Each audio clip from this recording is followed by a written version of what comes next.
Recording 63. You will hear a telephone conversation between two friends called Julie and Nick about cheap accommodation in the city of Darwin, Australia. First, you have some time to look at questions 1 to 6.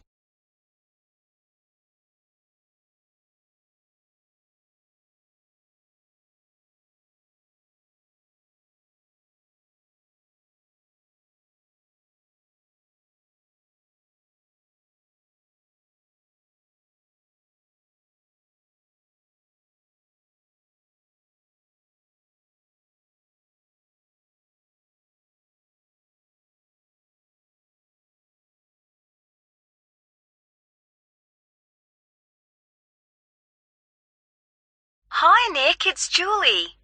Have you managed to find any information about accommodation in Darwin? Hi, I was just going to call you. I found some on the internet. There are quite a few hostels for backpackers there. The first possibility I found was a hostel called Top End Backpackers. Okay. It's pretty cheap. You can get a bed in a dormitory for $19 per person. Private rooms cost a bit more, but we'll be okay in dormitories, won't we? Sure. So, that hostel has parking, though that doesn't really matter to us, as we'll be using public transport. Yeah. Are there any reviews on the website from people who have been there? Well, yes.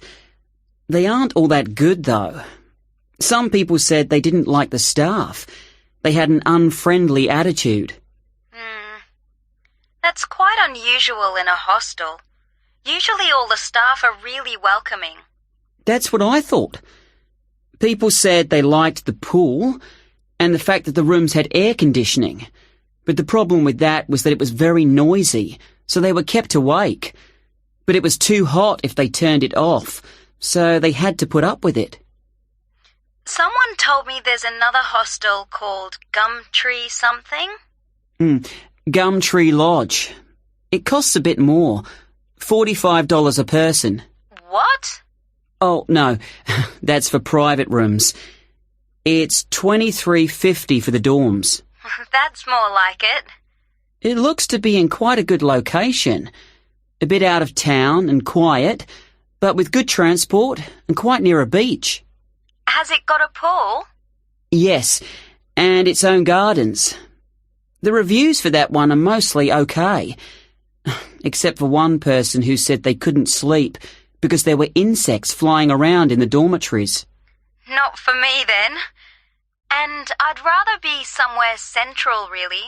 Right. There's a place called Kangaroo Lodge.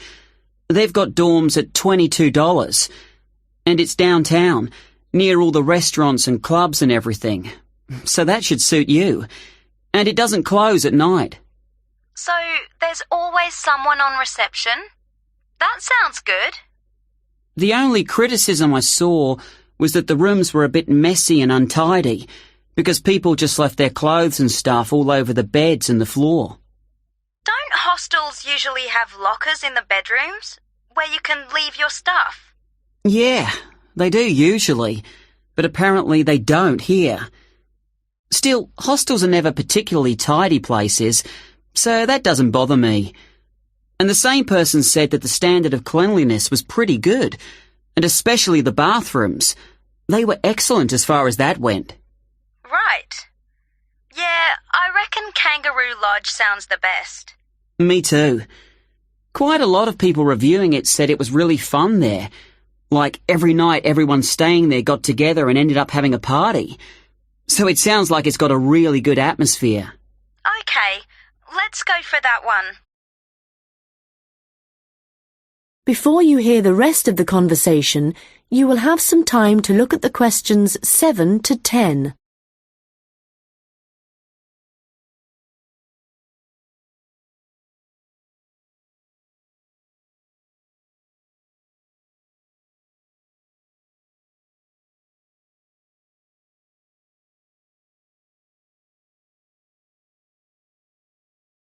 Now listen and answer questions 7 to 10. Did you get the address of Kangaroo Lodge?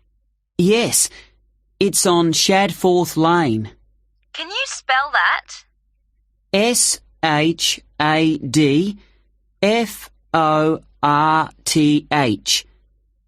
It's near the transit centre, where the intercity buses and the airport buses drop you off.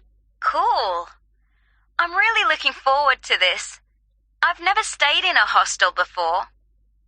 Do they provide bed linen, sheets and things? Yeah. And you can usually either bring your own towel or hire one there, but they don't usually provide those for free. Okay. And what happens about meals? Well, you don't have to pay extra for breakfast. It varies a lot in different places, but generally it's okay. And there's usually a cafe where you can buy a snack or a hot meal for lunch.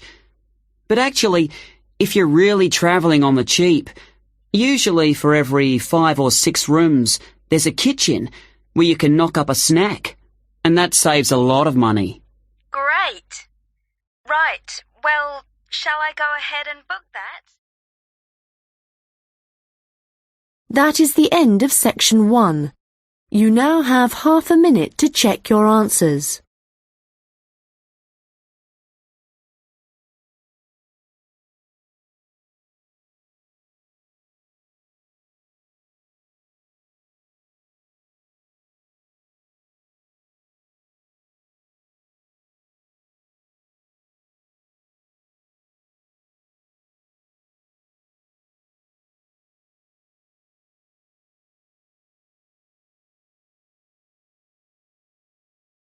Now turn to section 2. Recording 64. You will hear a guide at an outdoor sculpture park talking to a group of visitors. First, you have some time to look at questions 11 to 16.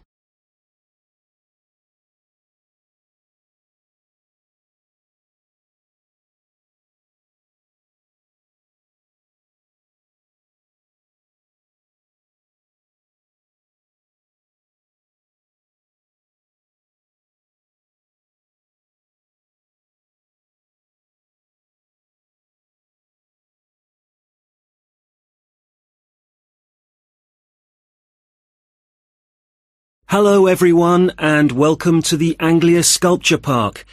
Right, well, the idea behind the sculpture park is that it's a place where works of art, such as large sculptures and carvings, can be displayed out of doors in a natural setting. As you'll have noticed when you drove here, most of the land around the park is farmland. The park itself belonged to a family called the De Quinces, who had made a lot of money from manufacturing farm machinery and who also owned substantial stretches of forest land to the north of the park. They built a house in the centre of the park, not far from where we're standing now, but this burnt down in 1980 and the De Quinces then sold the land. The Anglia Sculpture Park isn't the only one in the country.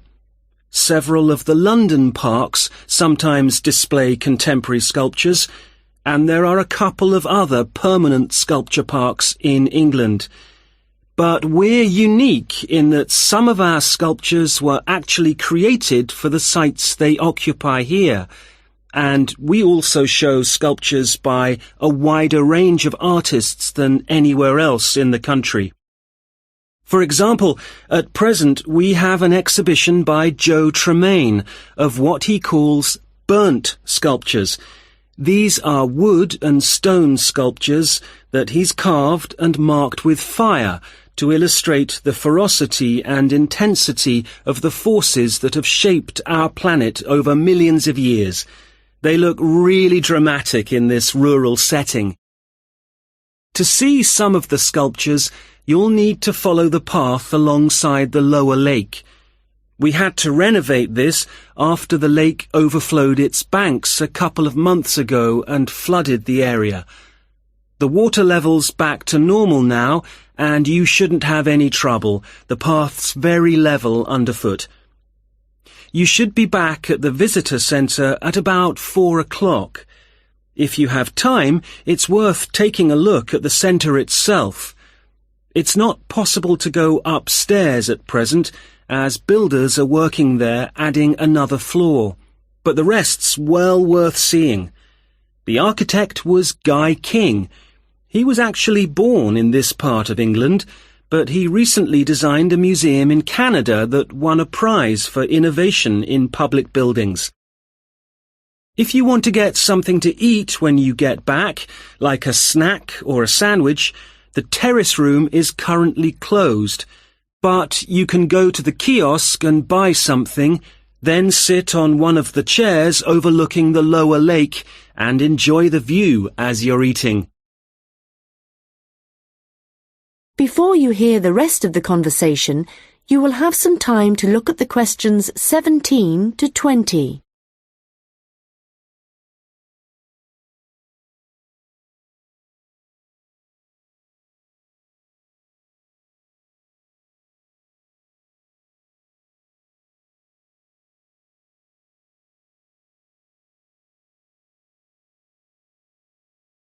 Now listen and answer questions 17 to 20.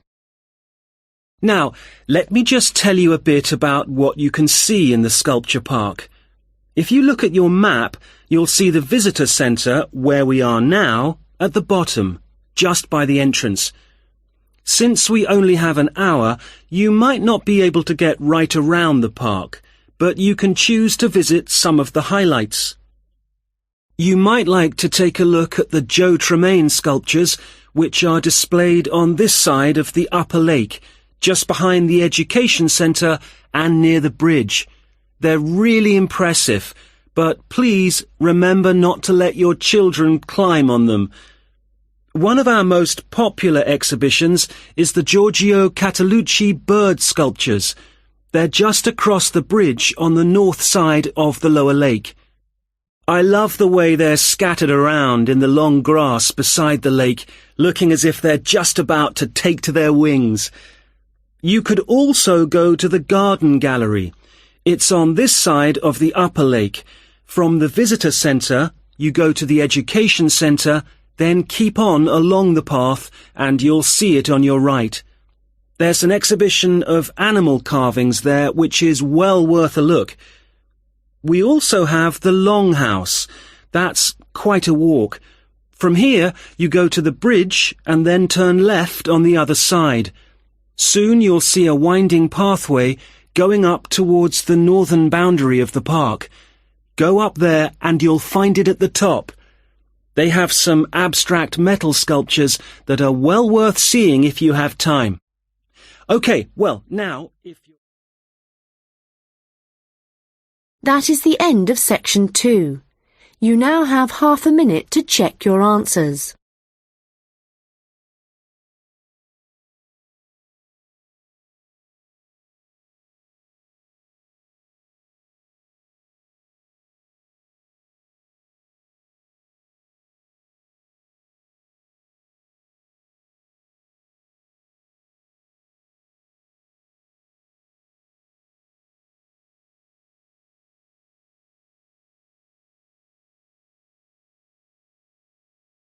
Now turn to section 3. Recording 65. You will hear a first-year marketing student called Leo talking to a second-year student called Anna about his marketing report. First, you have some time to look at questions 21 to 26.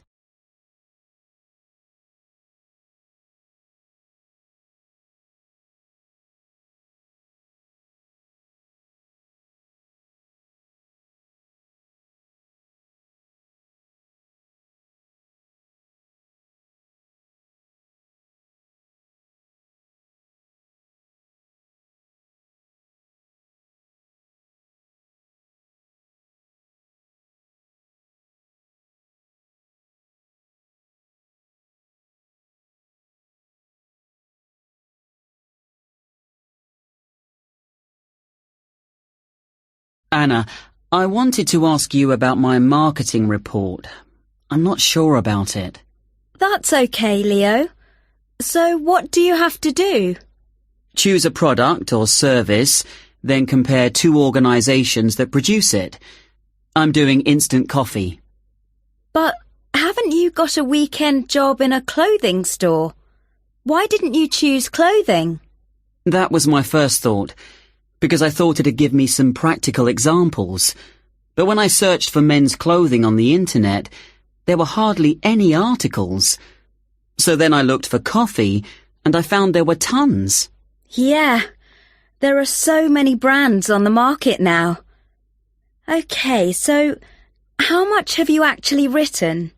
I've done part 1 on economic and technological factors. I found some good data on technological changes, how in Australia fewer people are buying instant coffee because of cheap coffee percolators that they can use to make real coffee at home. But there's also a movement away from drinking coffee. Switching to things like herbal teas instead, because they think it's healthier. But that's not really to do with technology. It's more cultural. Anyway, for part 2, I'm comparing two instant coffee companies, Coffee Now and Schaffers, and I've made this table of products. Right. Let's see. So you've got the brand names and prices and selling size and descriptions. OK, the table looks good. You'll get marks for research there. Where will it go? In the section on the marketing mix, under product. Not in the appendix? No. OK, but it's too factual on its own. You need to add some comment in that section about the implications of the figures. Right. I'll do that. Now, I want to say that I think that Schaffers is more of a follower than a leader in the coffee industry. Now, I'm putting that in the section on market share. Does that seem okay? Let's see. So, you've begun by explaining what market share is. That's important. But you've got to be careful how you give that opinion. Do you think it should go in another section? Well, it's fine where it is, but you've got to back it up with some data, or they'll say your report lacks weight. OK. One thing I'm worried about is finding anything original to say. Well, since this is your first marketing report, you're not expected to go out and do interviews and things to collect your own data. You're just using published data. So the analysis you do might not throw up anything that people didn't know before. But the focus is more on how you handle the data. I mean, you might take something like a graph of sales directly from a website, but what makes your work original is the perspective you provide by your interpretation of it. Oh. You know, it's all so different from business studies assignments at school. It's really surprised me. What? How much research you have to do? I expected that. It's more, I knew exactly what I had to do to get a good grade at school. And I knew I'd be expected to go more deeply into things here. But I haven't got information on how the lecturer is going to grade my work, what he's looking for.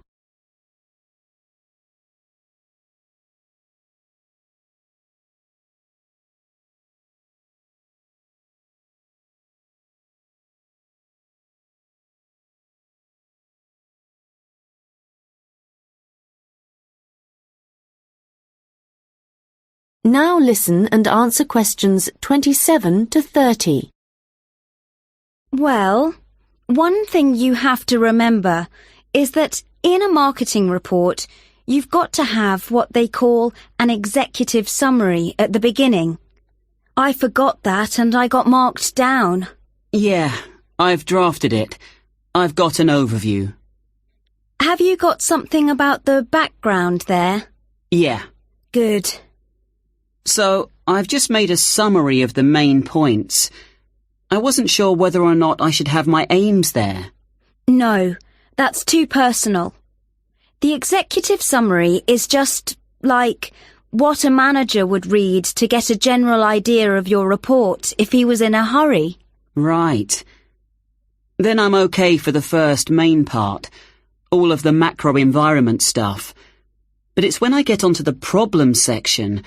I've listed all the problems that Coffee Now and Schaffers are facing. But then what? Well, you have to prioritise. So indicate the main problems, and then you analyse each one by connecting it with a theory. That's where your reading comes in. Okay. Have you done your implementation section yet? I've thought about it. So that's where I write about what could be done about the problems. Yes. And it's got to be practical, so don't forget to specify things like who would be involved, and the cost, and the order that things would be done in. Right. Well, that shouldn't take long. You'd be surprised. Actually, that's the bit that tends to get badly done because people run out of time. That and the conclusion. Oh, any hints for that? Well, it's got to draw out the main points from your report. So it's got to be quite general. You need to avoid introducing new stuff here. It's got to sum up what you've said earlier. Okay. Thanks, Anna. That's been a big help. That is the end of section 3. You now have half a minute to check your answers.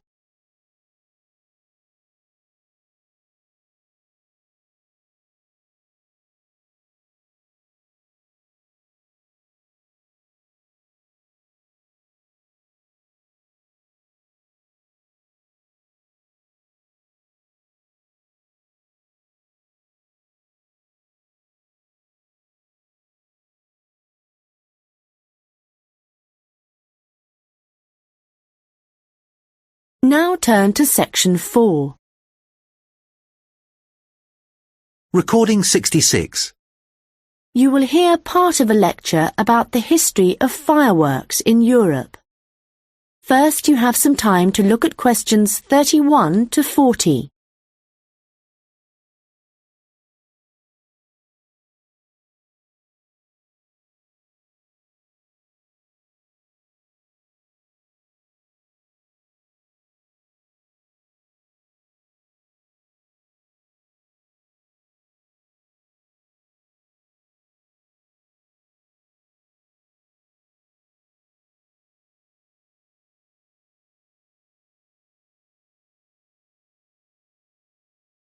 Now listen carefully and answer questions 31 to 40.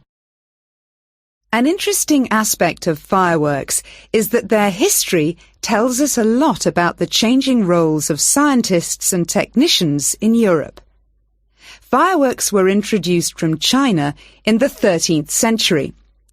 Up to the 16th century, they were generally used for military purposes, with rockets and fire tubes being thrown at the enemy. But they were also sometimes a feature of plays and festivals, where their chief purpose was related to religion. By the 17th century, the rulers of Europe had started using fireworks as a way of marking royal occasions.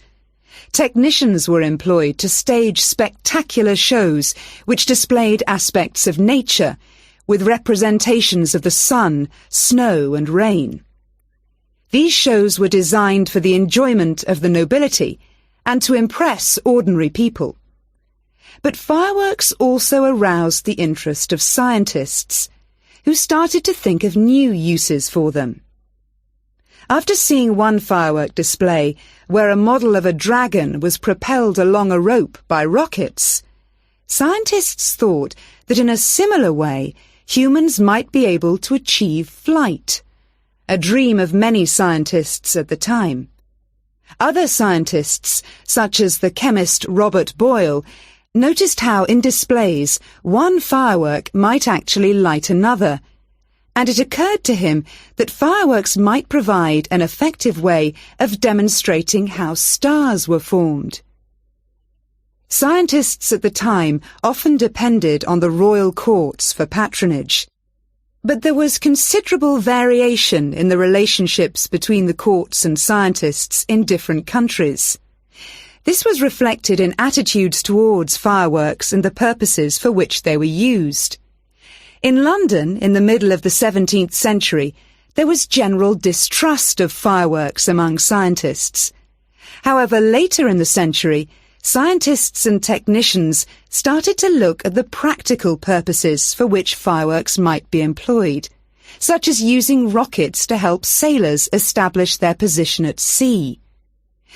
It was a different story in Russia, where the St. Petersburg Academy of Science played a key role in creating fireworks displays for the court. Here, those in power regarded fireworks as being an important element in the education of the masses, and the displays often included a scientific message. Members of the Academy hoped that this might encourage the royal family to keep the Academy open at a time when many in the government were considering closing it. In Paris, the situation was different again. The Paris Academy of Sciences played no role in staging fireworks displays. Instead, the task fell to members of the Royal Academy of Painting and Sculpture. As in Russia, the work of the technicians who created the fireworks was given little attention. Instead, the fireworks and the spectacle they created were all designed to encourage the public to believe in the supreme authority of the king. However, science was also enormously popular among the French nobility, and fashionable society flocked to demonstrations such as Nicolas Lemery's display representing an erupting volcano. The purpose of scientists was basically to offer entertainment to fashionable society, and academicians delighted in amazing audiences with demonstrations of the universal laws of nature.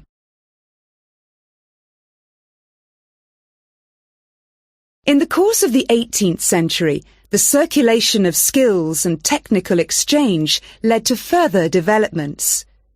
Fireworks specialists from Italy began to travel around Europe, staging displays for many of the European courts. The architect and stage designer Giovanni Servandoni composed grand displays in Paris, featuring colourfully painted temples and triumphal arches. A fireworks display staged by Servandoni would be structured in the same way as an opera, and was even divided into separate acts. Italian fireworks specialists were also invited to perform in London, St. Petersburg, and Moscow. As these specialists circulated around Europe, they sought to exploit the appeal of fireworks for a wider audience, including the growing middle classes. As in the previous century, fireworks provided resources for demonstrating scientific laws and theories, as well as new discoveries, and displays now showed a fascinated public the curious phenomenon of electricity. By the mid-18th century, fireworks were being sold for private consumption. So the history of fireworks shows us the diverse relationships which existed between scientists, technicians, and the rest of society.